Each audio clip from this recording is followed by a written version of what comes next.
Hey everybody, Jim Melissa Outdoors here in the Camo Cook. The one thing that really helps make the process of butchering your game and cooking your food in general is having good sharp knives. So I want to give you a couple quick tips on how to keep your knives sharp.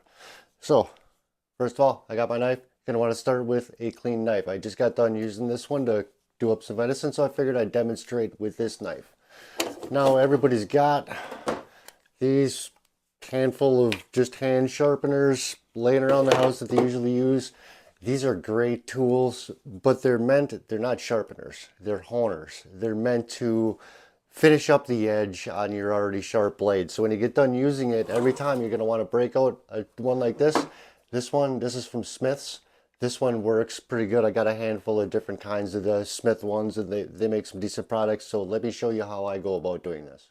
Now you notice on here it's got the stage 1, stage 2, or it's going to be a coarse and fine.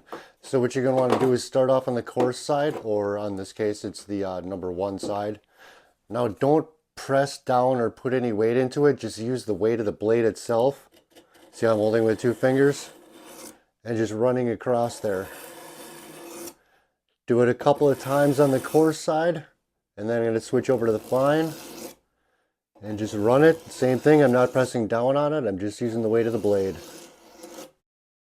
Because as I said, these sharpeners are meant to hone, not really sharpen. If it's really dull and really needs to be sharpened, you're going to need more than this.